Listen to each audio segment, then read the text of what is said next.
I know you've seen this before. You've heard this before. Maybe you already use it.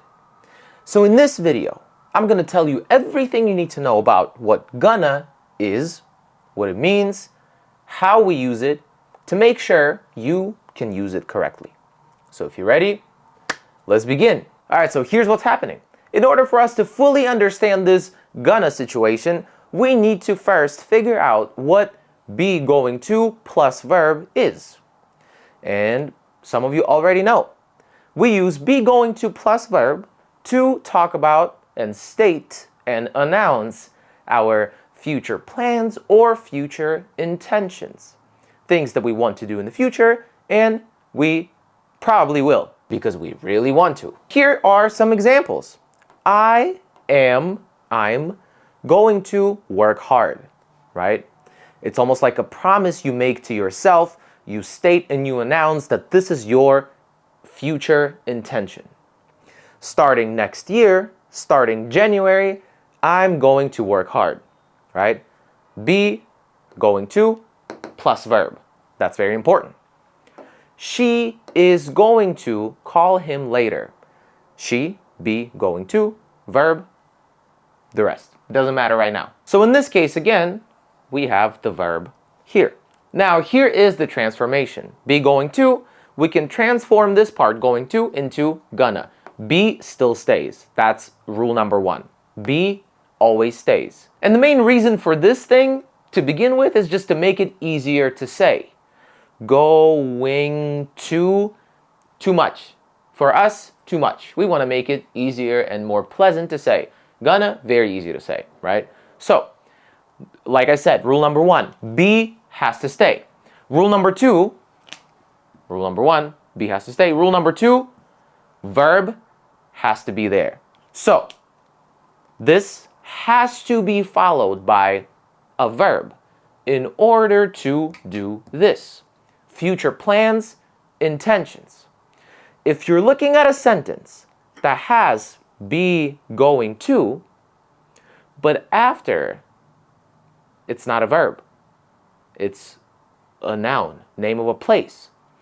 Then this sentence wouldn't be a future intention sentence. It would be just a present progressive sentence of I'm going to school, right? This is what I'm doing right now. That's why the verb is very important, because we cannot do this with a present progressive sentence. It will not happen. Impossible. So here's what we do. I'm gonna work hard, right? We just take going to and we change it to gonna. Be stays, the verb stays. Very important, right? She's gonna call him later. Same thing. The verb stays and be stays as well, right? She's gonna call him later. So instead of saying I'm going to work hard, you can just say I'm gonna work hard. She is going to call him later. She's gonna call him later. It just makes it a lot easier. I mean, everything works because work in this case is a verb, right? However, work is also one of those words that can be a noun as well, right? Call actually too. So if your sentence is I'm going to work and you mean place, not action, but place, in this case, gonna is impossible because this is not a verb. We need a verb. I'm gonna work hard, beautiful. I'm gonna work means the same thing as this, just without the adverb. I'm gonna work. What are you going to do tonight? Oh, I'm gonna work. Right? That's an action, that's a verb. But in this case, it's a place. Impossible. Can't do it. She's going to the party. Right? The party means it's a noun, it's a place. We mean place. So in this case, gonna is also impossible because it's not a verb, it's a noun. Now, party is one of those words that can be a noun or a verb. So, what is she going to do this weekend? She's gonna party. To party as a verb. She's gonna party, that's fine. But she's going to the party. Is she going? Is she attending? Yeah, She's going to the party. So once again, to recap, right? To successfully use gonna, you need two things in place. Number one, be has to stay 100%. Number two, you need to have a verb after be going to. If there's no verb, gonna is impossible.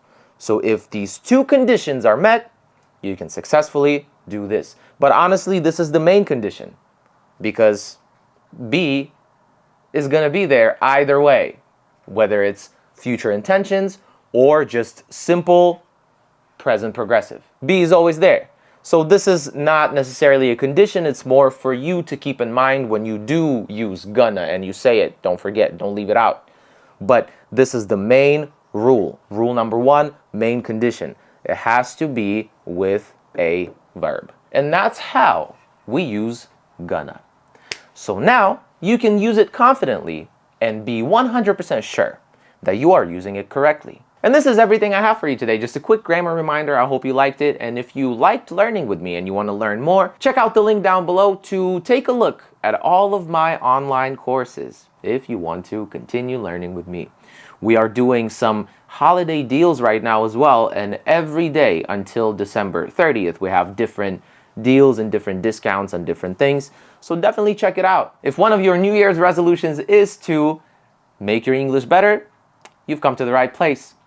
Subscribe to this channel if you haven't yet, and give this video a quick thumbs up just because it makes me feel good, it makes me feel better, and keeps me motivated and happy with a smile on my face. Thank you guys so much. I hope you enjoyed it, and I will see you in the next one.